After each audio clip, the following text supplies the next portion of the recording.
Olá, tudo bem? Hoje eu vou apresentar aqui o meu mapa conceitual, né, que foi baseado no livro de Pedagogia da Autonomia de Paulo Freire. E aqui nesse mapa, assim como foi solicitado, eu fiz do mapa o resumo dos 3 capítulos, né? O capítulo primeiro mencionando onde não há docência, não é discência. Capítulo 2 mencionando que o ensino não é transferir apenas o conhecimento. E o capítulo 3 menciona que ensinar é uma especificidade humana. Então, a gente pode iniciar aqui sobre essa obra que foi fundamental para poder compreender os saberes necessários, né? A prática, educativa e crítica. E esse livro, como mencionei, sendo dividido aí nessa parte para esse mapa, nesses 3 capítulos, onde cada um deles vai abordar um aspecto central sobre o que significa ensinar, né? Sobre o que significa aprender e transformar o mundo por meio da educação. Né? Então, vamos juntos explorar essas ideias, vamos refletir sobre como elas se aplicam no nosso dia a dia, assim para a gente, né, educadores, em dia seremos. No primeiro capítulo, onde não há docência sem decência, eu dividi aqui em 3 tópicos: ensinar e aprender, saberes necessários e ética e estética na educação. Como nós podemos ver aqui, ele traz uma ideia central muito poderosa, que não há docência sem essência. Isso significa que ensina, significa, né, que ensinar e aprender, eles são processos um pouco diferentes. Como o próprio Freire coloca, quem ensina, ela aprende ao ensinar. E quem aprende, ela ensina ao aprender. Isso aí ele vai nos mostrar que a relação entre os professores e os alunos, elas devem ser uma relação com diálogos, uma troca de diálogos constantes. E para que isso aconteça, alguns saberes eles são indispensáveis, né? Nessa primeira parte aqui, onde nós colocamos a rigorosidade metódica, a pesquisa e a criaticidade, o respeito e os saberes dos educandos e a reflexão crítica. Estou riscando aqui, peraí. Deixa eu voltar. Reflexão crítica sobre a prática, né? Desses 4 tópicos mencionados aí sobre esses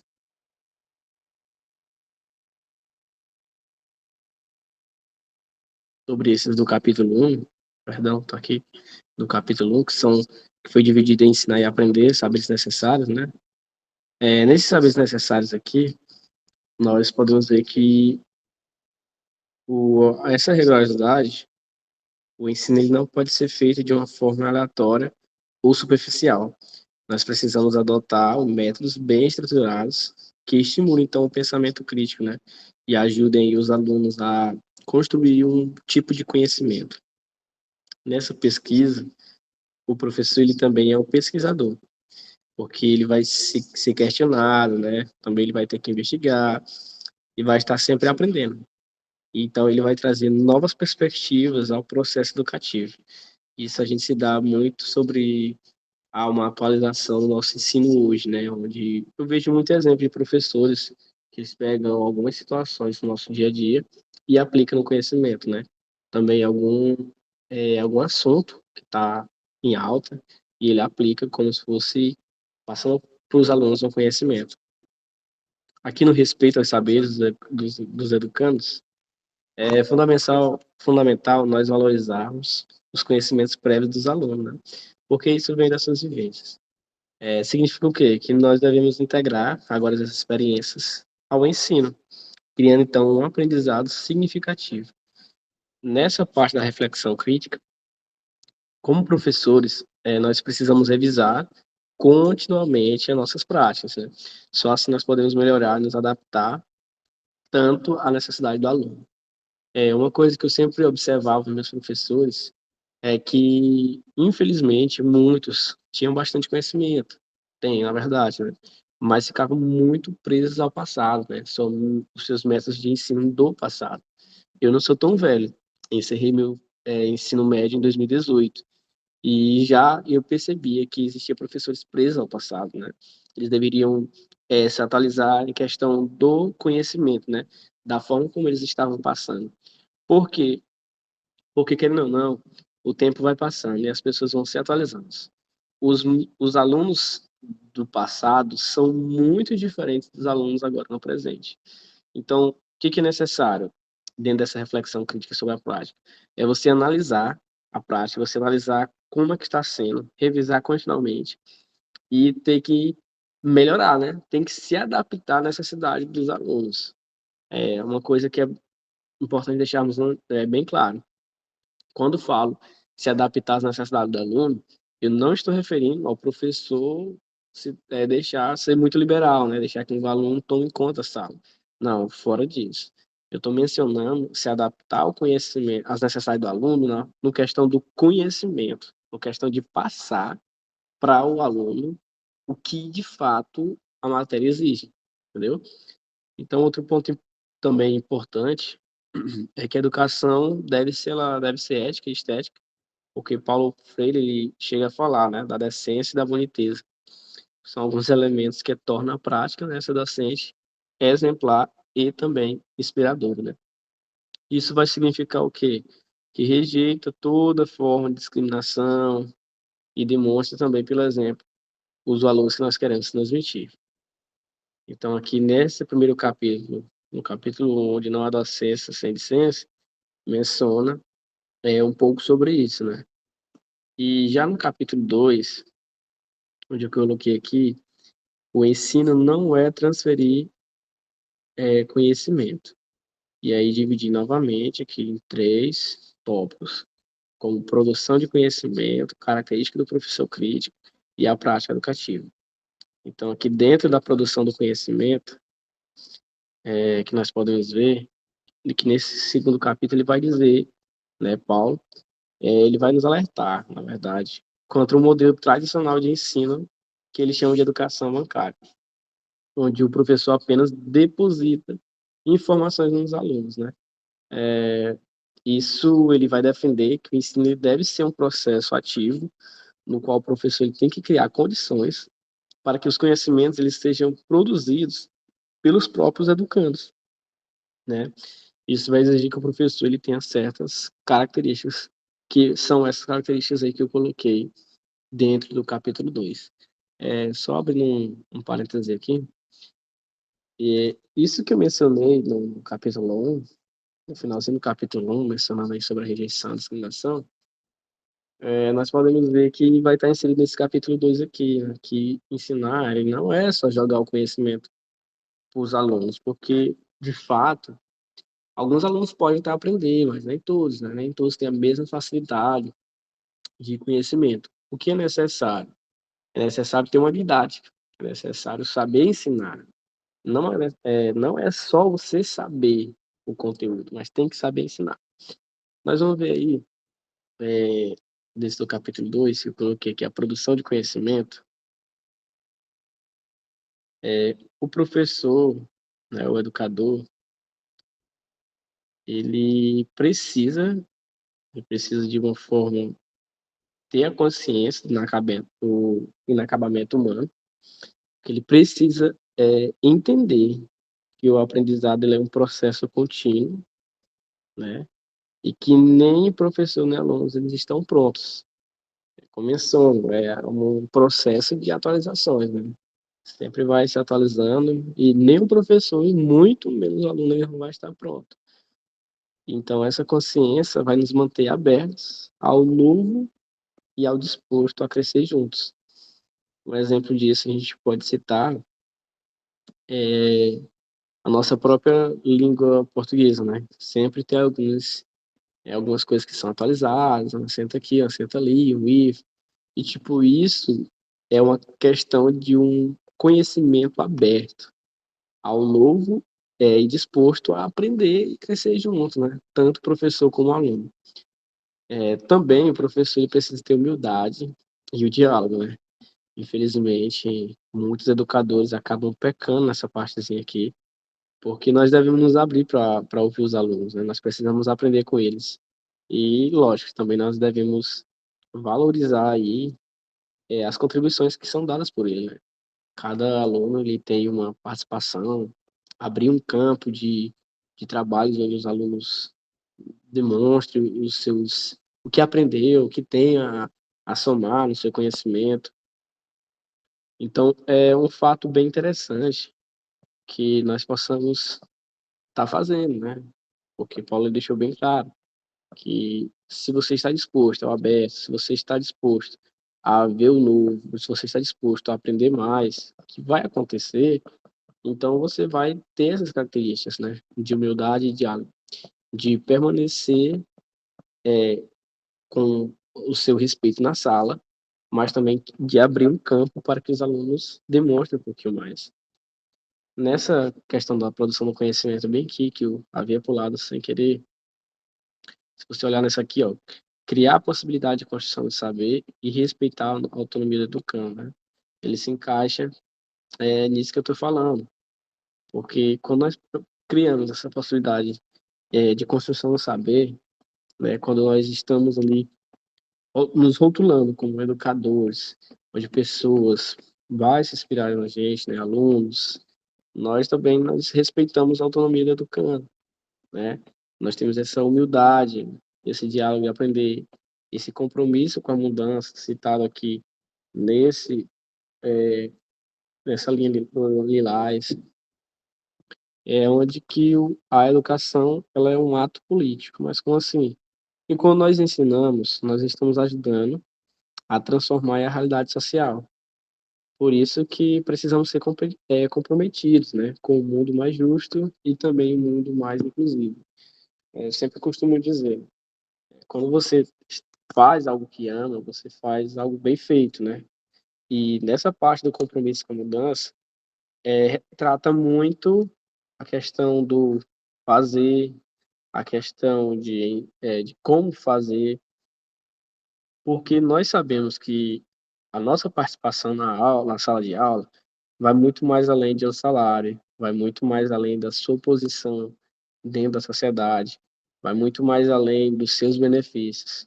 Você vai estar contribuindo, né? Você vai estar contribuindo ali a transformar uma realidade social bem diferente, né? Com o que você aprendeu, você está repassando. Então, nesse compromisso com a mudança, se torna algo mesmo que nós não podemos deixar de lado. Não é só a questão de estar na sala de aula e recebendo o seu salário, né? Existe, sim, também uma contribuição por trás de tudo isso. Por fim, Paulo ele vai enfatizar, né, dizendo que o professor ele deve também sempre relacionar a parte teórica, né, e a parte prática. Ele não basta apenas falar sobre mudança, né? Nós precisamos demonstrar nas ações e a coerência com valores que nós vamos estar pregando na sala. Porque do que adianta, né? Nós tentarmos ensinar, tentarmos educarmos e no momento falharmos, entendeu? Então, nós temos que não só falar, mas também agir, né? No capítulo 3 que tem aqui sobre ensinar a necessidade humana, dividi também em 3 tópicos, né? Onde nós podemos observar, deixa eu afastar um pouquinho mais, que dá para ver tudo. No capítulo 3 que ensinar, ela é uma sociedade humana, né? E nesse último capítulo, onde foi Freire aprofunda a ideia de que ensinar ele é algo da especialidade humana, eles nos convida a entender a educação como uma forma, né, de intervenção no mundo. Isso vai significar que o ato de ensinar ele vai muito mais além de um conteúdo escolar, né? É uma oportunidade, como no finalzinho do capítulo 2 aqui, transformar uma vida, transformar uma vida, né? Transformar a sociedade. É uma oportunidade imensa. E para isso, o educador ele precisa sim desenvolver algumas competências, né? Eu citei algumas aqui, eu vou citar algumas aqui mais específicas, mas eu coloquei outras, né? Uma educação com intervenção no mundo. Nós vimos aqui, ó, transformar o contexto social e cultural, a educação como um ato político, competências do educador, segurança, generosidade, liberdade e autoridade bem exercida, disponibilidade para o diálogo, que foi algo que eu já falei lá no capítulos anteriores, e na educação e ideologia, né, que agora é reconhecer o caráter teológico da educação e também promover o senso crítico e ético. Eu não vou falar de todos, porque o tempo não nos permite, mas irei citar algumas, pela qual será bem interessante e importante de mencionar. O primeiro, sobre essa segurança e generosidade, né? O professor ele deve ter confiança no que vai ensinar, mas ele também tem que demonstrar empatia e o cuidado com os alunos. Olha, infelizmente, a gente só consegue ensinar mostrando, citando, na verdade, alguns exemplos, né? Eu já tive muito professor nervoso, da voz trêmula. É bem provável que eram os professores que estavam ali entrando, e isso já no meu ensino médio. E quando era questionado, na verdade, quando era perguntado sobre uma dúvida, esse professor ele sempre tinha uma saída, né? Disse, não, eu vou pesquisar e ir lá em casa, e aí sempre nunca deu uma resposta efetiva, né? Que o aluno precisava. É um fato que já aconteceu comigo mesmo, né? Eu já perguntei, só que depois eu percebi, né? E aí já não perguntei mais, porque já estava criando um outro clima. Na verdade, eu sabia que o professor ou a professora, tá? Não estou mencionando, tinha essa certa insegurança no que estava ensinando. E aqui nessa parte diz que nós devemos ter a confiança mesmo no que está ensinando. E aí também demonstrar empatia e cuidado com os alunos, né? Que é um outro processo que a gente já viu. Um outro ponto, a liberdade e autoridade bem exercida. Paulo ele afirma que nós precisamos equilibrar o uso da autoridade com a autonomia dos educandos, né, criando um ambiente de respeito mútuo. Não é para criar um ambiente com ditadura, né, e sim com respeito mútuo, onde um respeita o outro. Isso é compreensível, dá para se fazer, o aluno compreende o professor. E o outro ponto também interessante aqui que eu queria mencionar é sobre a disponibilidade para o diálogo, como já foi falado, né? Porque o diálogo ele é a base da educação transformadora. Você não vai saber o que o aluno está passando, você não vai saber a dificuldade do aluno se você não conversar.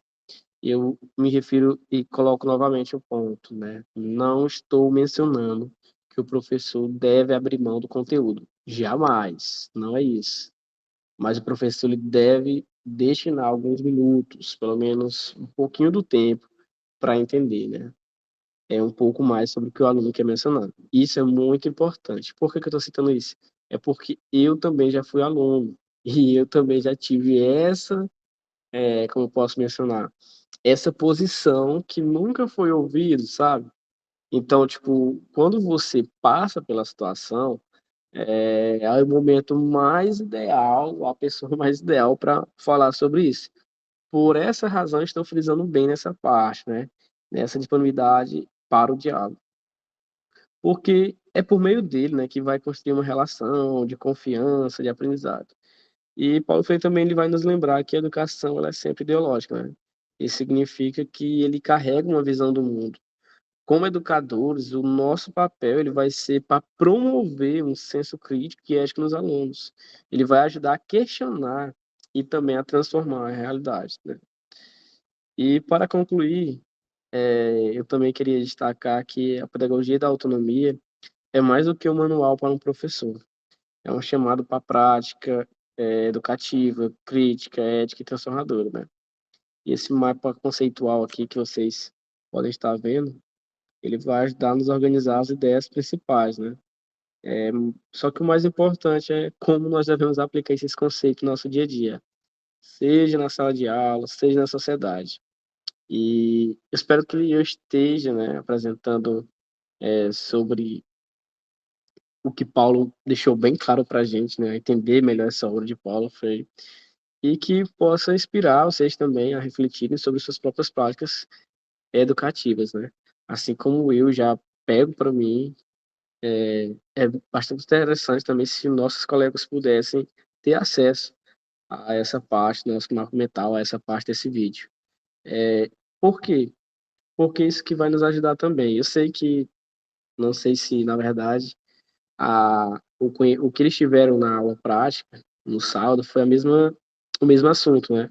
Mas, de fato, é um assunto que serviu para mim, eu sei que serve para todos, mas me chamou bastante atenção pelo que eu vivi e também pelo que eu quero passar dentro da sala de aula, né, como educador. Então, esse aí foi o meu trabalho. Espero sim que essa obra é, inspire vocês, assim como me inspirou a refletir sobre suas próprias escolhas e sobre nossas práticas dentro da sala de aula, tá bom? Então, desde já agradeço. Até mais. Valeu.